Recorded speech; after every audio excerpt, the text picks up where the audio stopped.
C'est le temps qui fait la panique. C'est le temps qui fait la panique. Une émission qui vous explique l'inflation des paroles dangereuses en RDC. Chaque jour, dans les médias et surtout les médias sociaux, nous constatons que la manière dont nous parlons entre nous crée de plus en plus de divergences. Et souvent, on ne réalise pas que nos paroles peuvent provoquer un sentiment de haine envers l'autre. C'est le temps qui fait la panique. Une émission de Bénévolencia en partenariat avec Radio Okapi. Chers auditrices et auditeurs de C'est le temps qui fait la panique, bonjour et bienvenue à ce nouveau numéro qui porte sur le discours que l'on tient aux personnes venues d'ailleurs, aux étrangers qui vivent au travail ou font les affaires chez nous, René. En effet, Babel, dans nos quartiers, nos villes, et surtout dans les zones frontalières, nous cohabitons avec des étrangers, et des personnes venues d'ailleurs qui partagent notre espace, nos biens et notre travail. Ces étrangers sont d'ailleurs la bienvenue en général et lorsque tout va bien. Mais en période de crise, comme c'est le cas dans l'Est ou dans d'autres régions du pays, ils deviennent la cible des paroles méchantes, des propos haineux. Ce langage est utilisé pour leur rappeler qu'ils ne sont pas originaires ou autochtones, amis ou voisins. Ils deviennent vite étrangers, non autochtones, Kuya Kuya ou encore les Baouta.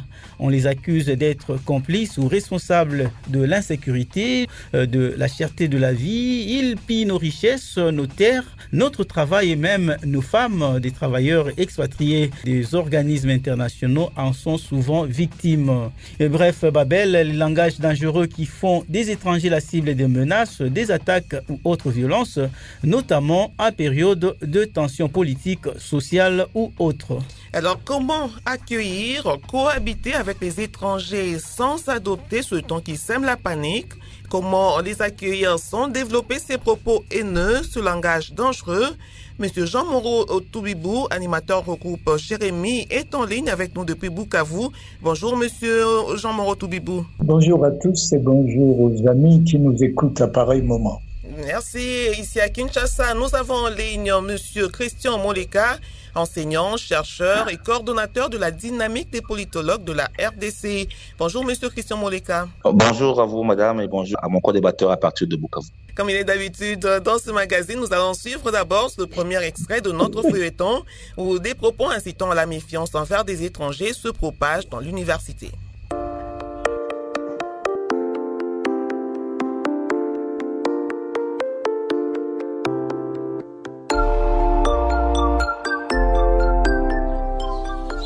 Les gars, les amis, Moukié quoi ça? Ok. Merci d'avoir répondu à mon invitation. Ce dont nous allons parler aujourd'hui est très important. Mais tout justement, Amani, pourquoi nous devons nous rencontrer secrètement comme ça, hein? Kitoko, j'ai l'impression que vous ne vous rendez même pas compte qu'il y a de plus en plus de faux cousins qui envahissent notre campus. Des faux cousins? C'est quoi cette histoire? Justement, moi aussi j'ai constaté. Quoi? Badi Fundisha, tu dis moi université. Oui. Et vraiment ça m'inquiète. Et c'est qui ces faux cousins dont vous parlez qui ne sont pas censés s'inscrire dans notre université? Kitoko, arrête de faire l'idiote. Ces parvenus n'ont pas de sens authentique comme nous. Et tu le sais, non? Tu le sais, tu reconnais qu'ils n'ont pas les sans commun. Mais de quel droit permettez-vous de tenir un tel langage pour juger qu'il y a du sang authentique et qui ne l'a pas? De quel droit? Tu sais quoi, Kitoko? C'est juste à cause des naïfs comme toi que notre chère université risque d'être complètement submergée. Moi naïf? Bah ouais. Moi? Oui. C'est trop naïf. Non, tu vois, à cause de toi, notre université risque d'être submergée par ces étrangers. Mais de quoi tu parles? Non, mais moi là, je suis pas d'accord avec toi. Non, je suis pas d'accord avec toi. Écoutez mes amis, écoutez. C'est quoi ça? On ne permettra jamais que notre université soit envahie par ces étrangers qui prennent nos places. Notre avenir et qui emportent tout à leur passage. On ne permettra jamais cela. Oui.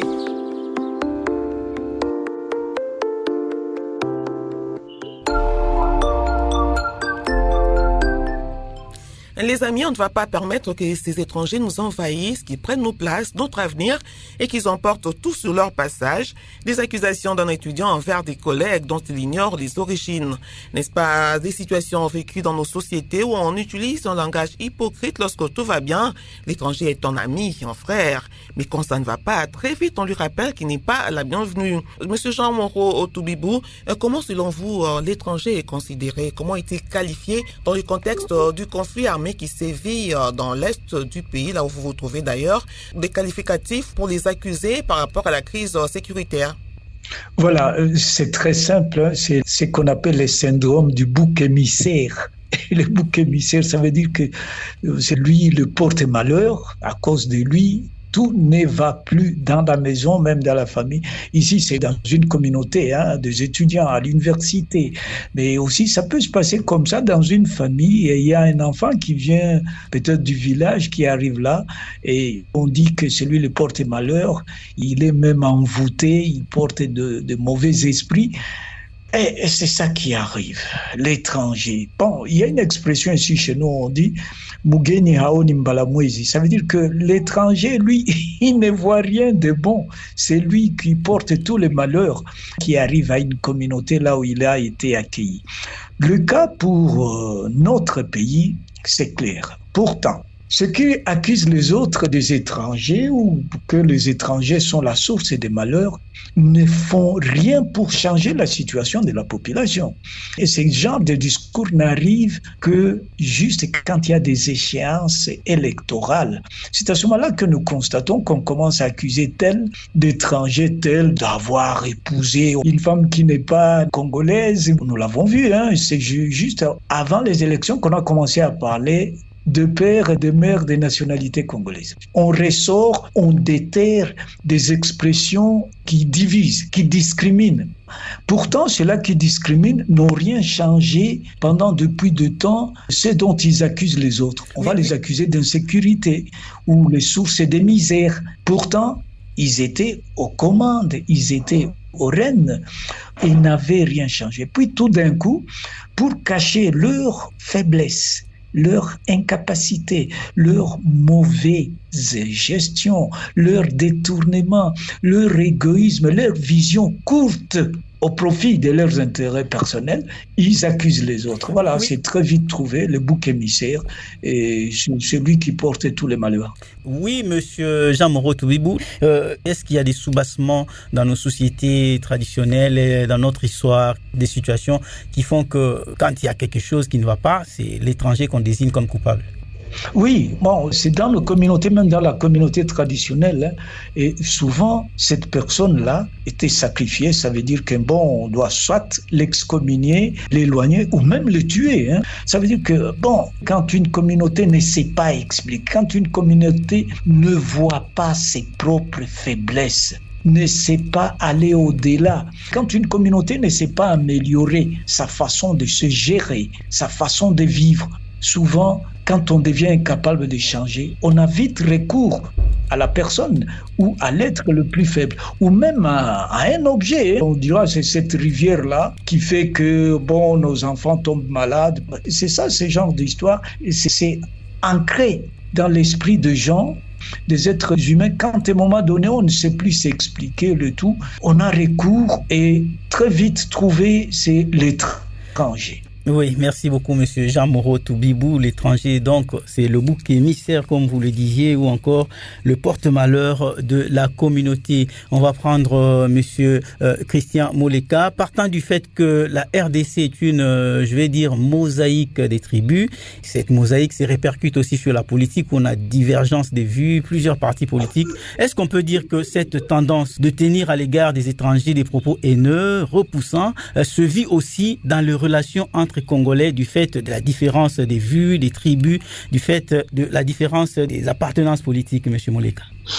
Ça peut se voir comme ça. Il y a, je dirais, un élément structurant en sciences politiques, c'est le clivage autochtone-allogène. C'est un clivage qui se développe pas seulement ici au Congo. Ailleurs, on peut parler de nationaux émigrés. Vous suivez les débats en Europe avec l'extrême droite. C'est un clivage important en sociologie politique entre l'allogène et l'autochtone. Ce clivage-là apparaît généralement au moment où on veut contrôler aspect, l'économique. Par exemple, l'étranger qui vient, qui prend le secteur économique, lorsqu'on traverse un moment de grande crise et qu'on commence à rechercher les réponses à la crise, et là je rejoins les propos de M. Jean Moreau, c'est lorsqu'on est en moment de crise qu'on cherche parfois à simplifier la crise en indexant soit l'étranger qui prend ton pain, l'étranger qui prend ton boulot, l'étranger qui vient voler ta richesse. Après, les discours politiques instrumentalisent ce discours-là.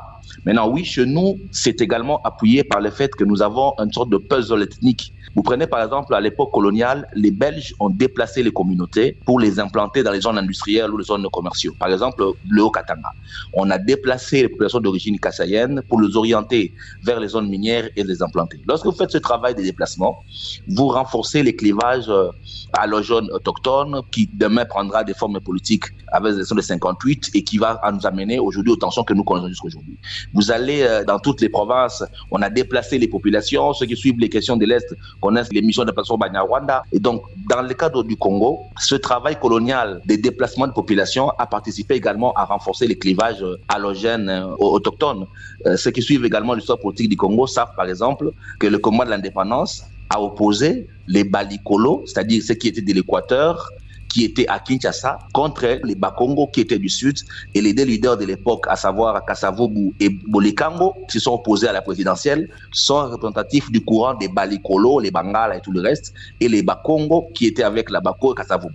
Donc ce jeu de autochtones allogènes est lié à la fois à l'intrication des ethnies, à la mobilisation politique et au passé colonial chez nous particulièrement. Oui, héritage colonial donc à la base de ces clivages, M. Mouleka, pour revenir dans l'actualité. Est-ce que dans le cas du monitoring que vous menez dans le cas du mécanisme de politoscope, avez-vous déjà répertorié des propos dangereux, des propos méchants à l'égard des étrangers du fait de certaines prises de position de la communauté internationale face à la crise qui se vit à l'Est, des positions d'ailleurs très souvent jugées peu favorables pour la plupart des Congolais? Effectivement, dans le cadre du politoscope, nous avons mis en place un travail de monitoring du débat public dans les réseaux X et nous avons regroupé 5 catégories de cyberviolence, à savoir les propos à caractère injurieux, les propos xénophobes, les stigmatisations ethniques, l'incitation à la haine, l'homophobie et le racisme. Et lorsque nous faisons notre monitoring, il y a des pics parfois de xénophobie. Par exemple, lorsque les casques bleus se replient des Rwindi, lorsque vous avez une déclaration de l'Union européenne ou des ambassadeurs sur le moratoire de la peine de mort, quand vous avez des interventions politiques internationales sur les questions congolaises, et si ces interventions ne rencontrent pas la perception de certaines opinions, on assiste à la production de cyberviolence. Tout cela également est alimenté par les discours qu'on a construits autour de l'étranger qui n'aime pas le Congolais, les candidats de l'étranger, toute la rhétorique sur le Congo, on ne nous aime pas, on aime la richesse du Congo. Cette rhétorique-là participe à casser ce qui était au départ une identité congolaise, à savoir un pays hospitalier où on accueille tout le monde. Et de plus en plus, on sent une forme de fermeture du Congolais qui est habité par le syndrome de la citadelle assiégée. Les gens sont pratiquement assiégés mentalement, en position défensive, comme si tout celui qui vient de l'extérieur n'aime pas les Congolais. Et donc, de plus en plus, on sent dans nos rapports ces pousses de xénophobie. Ceux qui veulent lire des rapports peuvent entrer dans nos différentes plateformes. Ils trouveront ces rapports avec les questions où on sent plus des poussées de xénophobie. Cette poussée de xénophobie qui prend de l'ampleur en République démocratique du Congo. Merci M. Mouleka. Nous poursuivons avec la deuxième partie du feuilleton où la présence des étrangers devient un synonyme des problèmes au sein de l'université.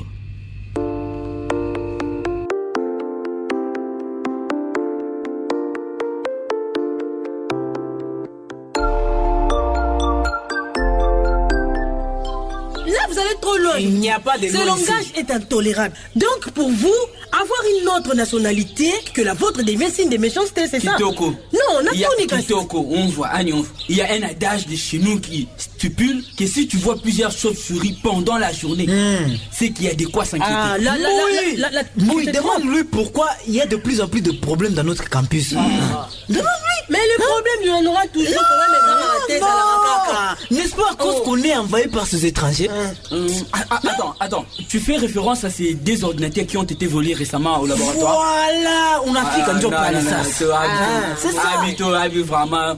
Ou tu dis, quand on a sa preuve, vous mourrez le du légende, il y a un étranger qui va du bateau. Tu te trompes, mon gars. Amis étrangers, écoutez-le s'il vous plaît. Il est vrai, les problèmes ne manquent pas au campus. Là, il est vrai, on le sait tous que Makamouza va battre. Parce que là où il y a des gens, Makamouza raté. Mais en quoi cela a un rapport avec la présence des étrangers au campus? Tito, tu es aveugle, tu vois pas les choses ou tu fais semblant? Certainement, tu dois être aveugle pour ne pas voir, tout est lié. Oui, tout est lié. Ces gens sont des chats qui cachent des griffes. Et d'ailleurs, nous devons faire attention, les gars. Je ne suis pas d'accord avec ça. Non, attends. Nous devons faire attention. Et si c'était des espions qui ont été envoyés ici pour saboter notre université? Mais t'as raison, Aman. Qu'on se pose des questions. T'as raison. Oui. Il faut qu'on les chasse. Bikengla tout billet. Oui. Bikengla tout billet. Et le plus vite possible.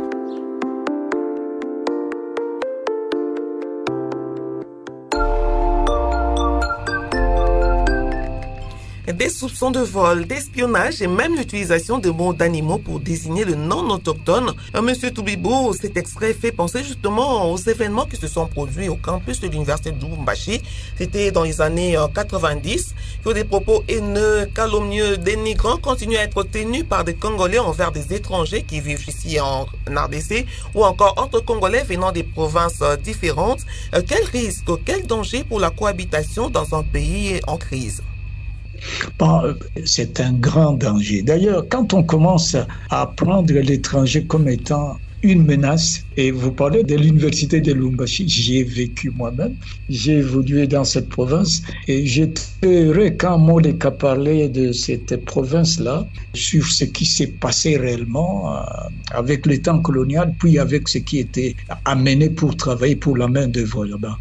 Quand nous étions au Katanga, chaque fois quand les trains arrivaient, les trains qu'on appelait les trains de Chimbolo, ça veut dire les trains qui venaient du Kasaï, tout le monde criait dans les quartiers Rouachi, partout où les trains passaient, tout le monde disait « Oh, Banakouyatena, ils reviennent encore pour bouffer notre caconte ».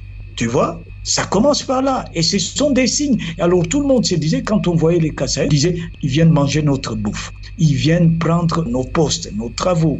Et là, ça devient un danger pour le développement, puisque l'étranger devient une personne à abattre, à affaiblir, à éloigner. On n'est plus loin de la xénophobie, on nage plein vraiment dans la xénophobie, de méfiance. L'étranger peut produire n'importe quelle sorte de travail, des exploits dans le travail, même des exploits dans les études. Ça fait des problèmes. Il n'y a pas qu'à cette époque-là à Lubumbashi.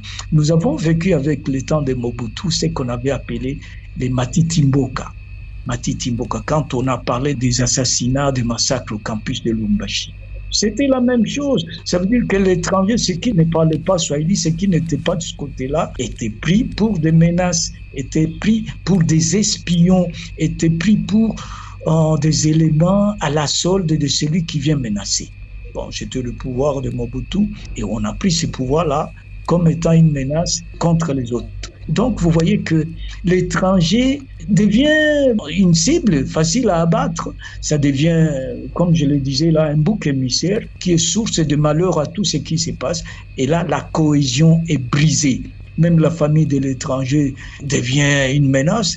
J'en ai vu, même ici au sud Kivu, dans la ville de Bukavu, où cela qui était pris comme étant du côté de l'envahisseur. Des familles qui ne se promènent pas la journée, on ne le voit que la nuit.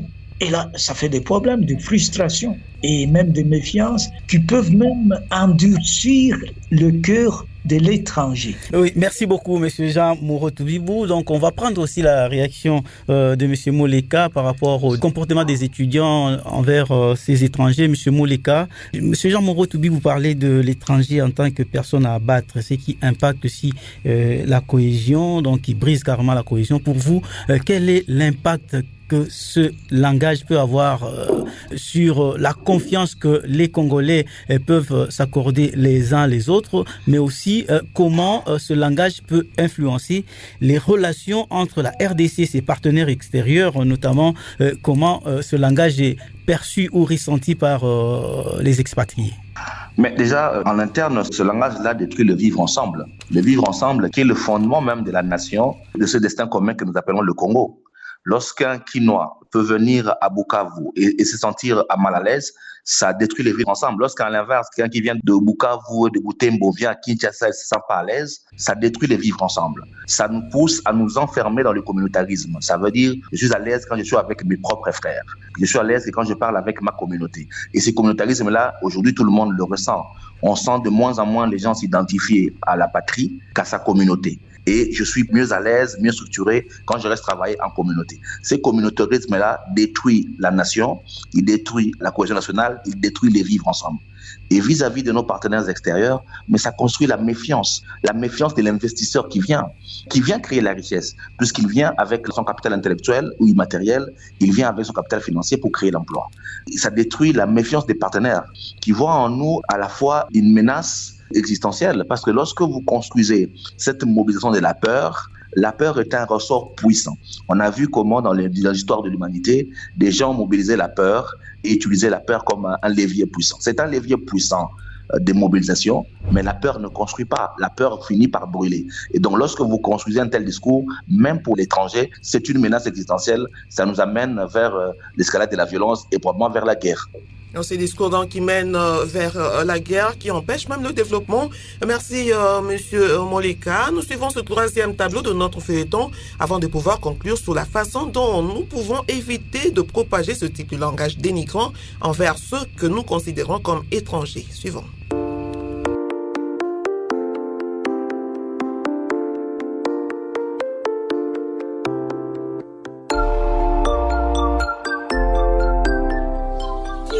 Oui, on doit les chasser. Oui, ouais. Les amis, écoutez-moi. Ne voyez-vous pas que vous allez trop loin? Trop loin, continue, moi. Dans le moment où on était que vous allez trop loin. Vous allez trop loin. C'est tout à fait logique. Si on vous demande des données de preuves à toutes ces allégations, vous en trouverez? Kitoko. Non, Kitoko, moi je commence à me demander si toi aussi tu n'es pas l'une d'eux, hein? Amani, comment ça? Je commence vraiment à douter de ton identité, Kitoko. Au moment où nous cherchons des moyens pour nous débarrasser de ces envahisseurs, toi tu le défends. Arrêtez vos conneries, arrêtez. Arrêtez-moi vos conneries, arrêtez. Nous venons tous d'un grand pays, n'est-ce pas? Oui, alors. Ok. Et ce serait très dangereux à proférer ces genres de paroles envers les étrangers, sachant que cela peut avoir des conséquences. Amani, hein? Comment peux-tu nous décevoir à ce point? Qu'est-ce qu'il y a encore? Qu'est-ce qui se passe encore? Attendez d'abord, c'est toi. Quoi? Ces 2 ordinateurs récemment volés au laboratoire ont été retrouvés dans ta chambre lors de la fouille. Sérieux? Non mais... Tu n'as pas honte? Sérieux? Amani, c'est toi qui as volé ces ordinateurs? Donc c'est toi? Hein? Non, c'est toi mentir, hein? Donc, si vous voulez blâmer les autres étudiants en prétextant que ce sont les étrangers qui ont volé. Mais les gars, écoutez, hein? Non, vous savez que je ne suis pas un voleur, hein? C'est du vol, quoi. C'est Iba qui est les gars, hein? Ouais, un bout de... Non mais les gars... Même beaucoup boélé. Les gars, j'ai mis ça en scène pour que nous trouvions un prétexte en fait de chasser tous les étrangers d'ici. Quel prétexte? Non mais tu délires, Amani. Non mais tu délires. Depuis que les étrangers sont là, tu les accuses sur base de rien. Tu manigances tout ça pour salir leur image. Non, tu crois vraiment qu'on peut t'appuyer dans cette démarche mafieuse? Non, tu te trompes. Et que vas-tu gagner dans tout ça? Nous, on ne peut pas t'appuyer dans ça. Non, on ne peut pas. En fait, les gars, il y a un étranger qui vivait dans notre village et qui pratiquait l'élevage. Il était fortuné, je vous dis. Après, il avait engrossé plusieurs filles, y compris ma propre sœur. Après, il avait fui. En tout cas, mais tu sais que tu te ridiculises à fond pour une erreur, une seule, causée par un étranger. Faut-il généraliser en adoptant un langage de méfiance et d'agressivité envers tout étranger? Vraiment? Oh là, en tout cas. Non. Ton langage pouvait facilement basculer dans la violence. Imaginez que si tous les autres étudiants avaient pris ces accusations blessantes au sérieux, quel aurait été le sort de ces étrangers? Dites-moi.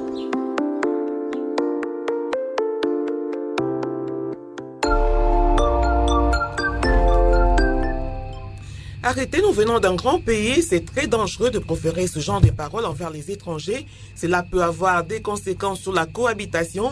Avant de prendre vos conclusions, chers invités, écoutons d'abord la réaction de cet auditeur de C'est le temps qui fait la panique, recueilli à travers le réseau partenaire Abari RDC.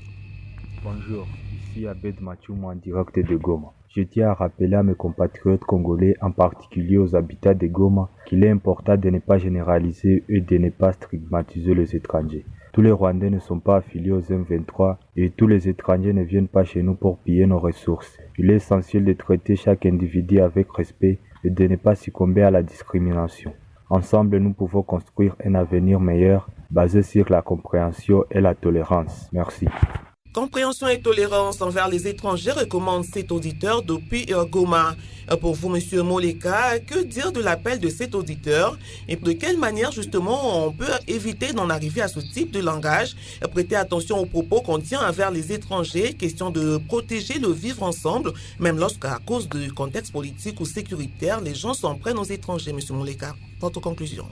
Je partage totalement ce qu'il a dit. Si on veut éviter ce genre de choses, il faut déjà responsabiliser les acteurs politiques qui produisent ce discours politique qui mobilise ces clivages-là. Le clivage social existe, mais il est instrumentalisé par le discours politique. Il faut responsabiliser les acteurs politiques. Après, il faut un travail de citoyenneté. Il faut éduquer les Congolais au vivre ensemble et il faut un pouvoir répressif fort. Nous, au niveau du politoscope, nous travaillons également à la sensibilisation. Il faut éduquer les gens au vivre ensemble. Ça se construit, c'est un processus et c'est un secteur dans lequel nous travaillons très peu au Congo. Merci beaucoup, Monsieur Moleka. On va également prendre la conclusion de Monsieur Jean Moreau Toubibou. Monsieur Moleka parlait tout à l'heure d'éduquer pour le vivre ensemble, faire un travail de citoyenneté, n'est-ce pas, Monsieur Jean Moreau Toubibou? L'éducation peut être un vecteur des valeurs et c'est votre rôle en tant que société civile pour changer de langage envers les étrangers et même envers d'autres Congolais et à la place prôner un langage axé sur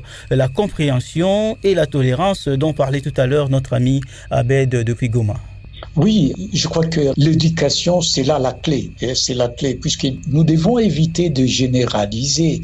On le dit bien, c'est vrai qu'on dit que c'est dans les détails que se trouve le diable, mais aussi dans la généralisation, on y trouve aussi le diable, d'ailleurs le grand diable. Il faut éviter d'instrumentaliser, que c'est dans l'éducation que nous devons le montrer.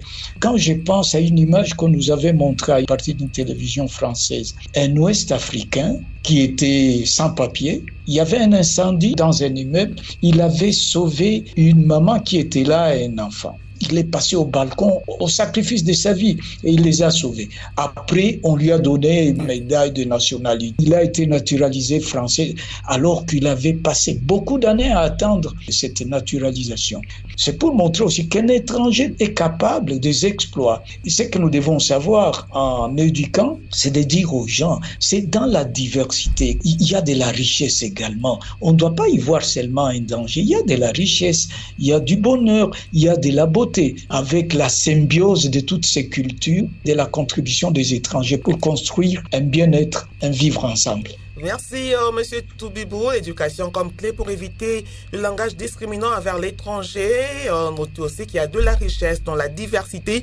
Merci pour votre intervention. C'est le temps qui fait la panique. C'est la fin de ce numéro qui s'est penché sur le langage que l'on tient envers les étrangers. Un langage pour les accuser, les rejeter et pour même les attaquer, René. En effet, Babel, le langage dangereux, langage parfois insultant, mais surtout langage qui stigmatise.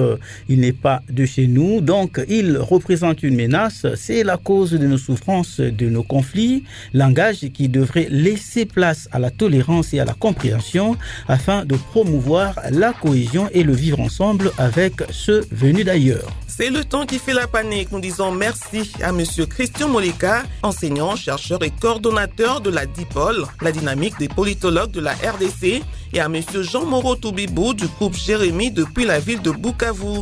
Merci également à vous, fidèles auditeurs et auditrices. Nous prenons rendez-vous vendredi prochain à 8h30 heure de Kinshasa pour un nouveau numéro. En attendant, vous pouvez retrouver celui-ci en rediffusion samedi 11h05 et 19h05 toujours sur Radio Kapi ou à tout moment sur radiocapi.net et abari-rdc.net. N'oubliez pas de nous faire parvenir vos réactions et commentaires sur les pages Facebook, Twitter et SoundCloud de Radio Kapi et Abari RDC. Encore une fois, merci. Au revoir. C'est le temps qui fait la panique.